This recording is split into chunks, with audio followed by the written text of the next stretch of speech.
ನಮಸ್ಕಾರ. ಸ್ಮೃತಿ ವಾಲ್ ಆರ್ಭಟಕ್ಕೆ ತತ್ತರಿಸಿ ಹೋಯಿತು ಡೆಲ್ಲಿ ಪಡೆ. ಈ ಮೂಲಕ ಮೂರನೆಯ ಕಿರೀಟ ಬಂತು ಆರ್ಸಿಬಿಗೆ. ಇನ್ನು ಆರ್ಸಿಬಿ ಮತ್ತು ಡೆಲ್ಲಿ ನಡುವಿನ ಫೈನಲ್ನ ರಣರೋಚಕ ಹೈಲೈಟ್ಸ್ ಹೇಗಿತ್ತು? ಸ್ಮೃತಿ ಮಂದನ ಅವರು 5 ವಿಶ್ವ ದಾಖಲೆಯನ್ನು ಈ ಒಂದು ಫೈನಲ್ ಪಂದ್ಯದಲ್ಲಿ ಬರೆದರು. ಫೈನಲ್ ಪಂದ್ಯದಲ್ಲಿ ವಿಶ್ವ ದಾಖಲೆ ಯಾವ್ಯಾವ ಅಂತ ಈ ಒಂದು ವಿಡಿಯೋದಲ್ಲಿ ಪ್ರತಿಯೊಂದನ್ನು ಕೂಡ ತಿಳಿಸ್ಕೊಡ್ತಾ ಹೋಗ್ತೀನಿ.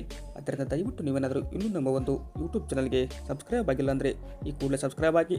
ಹಾಗೆ ನೀವು ಅಪ್ಪಟ ಆರ್ಸಿಬಿ ಅಭಿಮಾನಿಗಳಿದ್ದಲ್ಲಿ ಈ ವಿಡಿಯೋಕ್ಕೆ ಒಂದು ಲೈಕ್ ಮಾಡಿ. ಇನ್ನು ಫೈನಲ್ ಪಂದ್ಯದಲ್ಲಿ ಟಾಸ್ ಗೆದ್ದ ಆರ್ಸಿಬಿ ತಂಡದ ನಾಯಕಿ ಸ್ಮೃತಿ ಮಂದನ ಬಾಲಿಂಗ್ ಆಯ್ದುಕೊಂಡರು. ಈ ಮೂಲಕ ಡೆಲ್ಲಿ ತಂಡಕ್ಕೆ ಆರಂಭಿಕರಾಗಿ ಲಿಚೆಲ್ಲಿ ಮತ್ತು ಶಫಾಲಿ ಅವರ ಒಬ್ಬರಾಗಿತ್ತು. 49 ರನ್ಗಳ ಜೊತೆ ಆಟ ಮೊದಲ ವಿಕೆಟ್ಗೆ ಮೂಡಿಬಂದರೆ ಶಫಾಲಿ ವರ್ಮಾ ಅವರನ್ನು ಹರದೂತ್ ರೆಡ್ಡಿ ಅವರು ಔಟ್ ಮಾಡುವ ಮುಖಾಂತರ ಡೆಲ್ಲಿ ತಂಡಕ್ಕೆ ಆಘಾತ ಕೊಟ್ಟರು. ಈ ಮೂಲಕ ಲಾರಾ ಉಲ್ಪಾಲ್ಟ್ ಕೂಡ ಇಲ್ಲಿ 44 ರನ್ ಹೊಡೆದರೆ ಜಮೀಮಾ ಮತ್ತು ಲಾರಾ ಉಲ್ಪಾಲ್ಟ್ ಅವರ ಜೊತೆ ಆಟ ಇಲ್ಲಿ ಆರ್ಸಿಬಿ ತಂಡಕ್ಕೆ ಕಂಟಕವಾಯಿತು.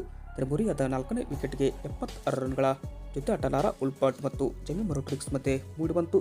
ನಾಯಕಿ ಜಮೀಮಾ ಅವರು ಕೇವಲ 37 ಬಾಲ್ಗೆ 57 ರನ್ ಹೊಡೆದರು. 8 4 ಜೊತೆಗೆ 154ರ ಸ್ಟ್ರೈಕ್ ರೇಟ್ ಬೀಸಿ ಆರ್ಸಿಬಿಗೆ ಕಂಟಕ ಆಗಿದ್ದರು. ಇನ್ನು ಅವರ ವಿಕೆಟ್ ಹೋದ್ಮೇಲೆ ಕೊನೆಯದಾಗಿ ಹೆನ್ರಿ ಅವರು ಕೂಡ ಕೇವಲ 15 ಬಾಲಿಗೆ ಸ್ಫೋಟಕ 35 ರನ್ ಹೊಡೆದು 4 4 2 6 ಜೊತೆಗೆ 233ರ ಸ್ಟ್ರೈಕ್ ರೇಟ್ ಇವರದಾದರೆ, ಈ ಕಡೆ ಆರ್ಸಿಬಿ ತಂಡದ ಪರವಾಗಿ ಲಾರೆನ್ ಬೆಲ್, ಸಯಾಲಿ ಸತ್ಕೆರೆ, ಹರದೂತ್ ರೆಡ್ಡಿ ತಲಾ ಒಂದೊಂದು ವಿಕೆಟ್ ಪಡೆದು ಮಿಂಚಿದರು. ಅಂತಿಮವಾಗಿ ಡೆಲ್ಲಿ ಕ್ಯಾಪಿಟಲ್ಸ್ ತಂಡ ನಿಗದಿತ 20 ಓವರ್ಗೆ 203 ರನ್ಗಳನ್ನು ಪೇರಿಸಿತ್ತು. ಬಟ್ ಈ ಒಂದು ಬೃಹತ್ ಟಾರ್ಗೆಟನ್ನು ಆರ್ಸಿಬಿ ತಂಡಕ್ಕೆ ಡೆಲ್ಲಿ ತಂಡ ನೀಡಿದರೆ, ಈ ಕಡೆ ಆರ್ಸಿಬಿ ತಂಡ ಈ ಒಂದು ಟಾರ್ಗೆಟನ್ನು ಬೆನ್ನತ್ತುವಾಗ ಆರಂಭಿಕರಾಗಿ ಕಣಕ್ಕೆ ಇಳಿದಿದ್ದು ಗ್ರೇಸ್ ಹ್ಯಾರಿಸ್ ಮತ್ತು ನಾಯಕಿ ಸ್ಮೃತಿ ಮಂದನ ಅವರ ಜೋಡಿ. ಇನ್ನು ಗ್ರೇಸ್ ಹ್ಯಾರಿಸ್ ಅವರು 2ನೇ ಓವರ್ನಲ್ಲಿಯೇ 9 ರನ್ ಇದ್ದಾಗ ಔಟ್ ಆಗ್ತಾರೆ. ಬಟ್ ಸ್ಮೃತಿ ಮಂದನ ಮತ್ತು ಜಾರ್ಸಿಯಾವಾಲ್ ಅವರ ಇನ್ನಿಂಗ್ಸ್ ಏನಪ್ಪ ಅಂದರೆ ಈ ಒಂದು ಡೆಲ್ಲಿ ತಂಡಕ್ಕೆ ಕಂಟಕವಾಗಿ ಕೊನೆಗೆ ಆರ್ಸಿಬಿ ಗೆಲ್ಲುವ ಮಟ್ಟಿಗೆ ತಂದು ಹೋಗ್ತಾರೆ. 165 ರನ್ ಪಾರ್ಟ್ನರ್ಶಿಪ್ಪನ್ನು ಮುರಿಯದ 3ನೇ ವಿಕೆಟ್ಗೆ ಈ ಇಬ್ಬರು ಕಲೆ ಹಾಕಿ ಡೆಲ್ಲಿ ತಂಡವನ್ನು ಒಂಥರ ಧೂಳಿಪಟ ಮಾಡಿ ಚಚ್ಚಿ ಬಿಸಾಕಿದರು.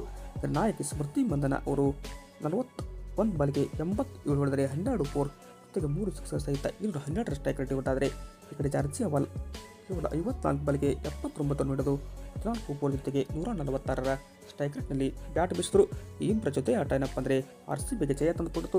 ಕೊನೆಯದಾಗಿ Richa Ghosh 6, Nadine de Klerk ಅಜಯ್ 7, Radha Yadav back to back 2 ಹೊಡೆಯುವ ಮುಖಾಂತರ ಆರ್ಸಿಬಿ ತಂಡಕ್ಕೆ WPLನಲ್ಲಿ 2ನೇ ಕಿರೀಟ ತಂದುಕೊಟ್ಟರೆ, ಟೋಟಲ್ ಆಗಿ ಆರ್ಸಿಬಿಗೆ ಬಂದಿದ್ದು 3ನೇ ಕಿರೀಟ. ಇದು ಏನಪ್ಪ ಅಂದರೆ ಆರ್ಸಿಬಿ ಒಂದು ಅದ್ಭುತ ಜಯವನ್ನು ಇನ್ನೇ ದಾಖಲಿಸಿದರೆ, ಇತ್ತ ಸ್ಮೃತಿ ಮಂದನ ಅವರು 5 ವಿಶ್ವ ದಾಖಲೆಯನ್ನು ಈ ಒಂದು ಟಾಟಾ WPL ಸೀಸನ್ನಲ್ಲಿ ಬರೆದರು. ಮೊದಲದಾಗಿ ಆರೆಂಜ್ ಕ್ಯಾಪ್ ವಿನ್ನರ್ 377 ರನ್ ಹೊಡೆದರೆ fastest 50 for the in Tata IPL 23 ಬಾಲ್ಗೆ ಇವರು ನಿನ್ನೆ ಅರ್ಧ ಶತಕ ಹೊಡೆದರು. ಮೋಸ್ಟ್ ರನ್ಸ್ ಬೈ ಇಂಡಿಯನ್ ಇನ್ನೇ ಸೀಸನ್ ಅಂತ ನೋಡ್ತಾ ಹೋದರೆ ಅದು ಸ್ಮೃತಿ ಮಂದನ 377 ರನ್ ಈ ಒಂದು ಸೀಸನ್ನಲ್ಲಿ ಹೊಡೆದರೆ, highest score in Tata IPL panel Tata WPL panel 87 ಹೊಡೆದರೆ, enters the elite club of 1K run scores ಅದು ಕೂಡ 1023 ರನ್ ಹೊಡೆದು ಈ ಒಂದು ಫಾರ್ಮೆಟ್ನಲ್ಲಿ ನಂಬರ್ 1 ಸ್ಥಾನವನ್ನು ಅಲಂಕರಿಸಿದರು. ಬಟ್ 5 ವಿಶ್ವ ದಾಖಲೆ ಸ್ಮೃತಿ ಮಂದನ ಅವರ ಕಡೆಯಿಂದ ಮೂಡಿ ಬಂದರೆ ಆರ್ಸಿಬಿ ಅಂತೂ ನಿನ್ನೆ ಕಪ್ ಗೆದ್ದಿದ್ದು ಖುಷಿಯಾಯಿತು. ಈ ಒಂದು ವಿಡಿಯೋ ಹೇಗೆ ಅನಿಸ್ತು ಅಂತ ಕಮೆಂಟ್ ಮಾಡಿ. Thank you.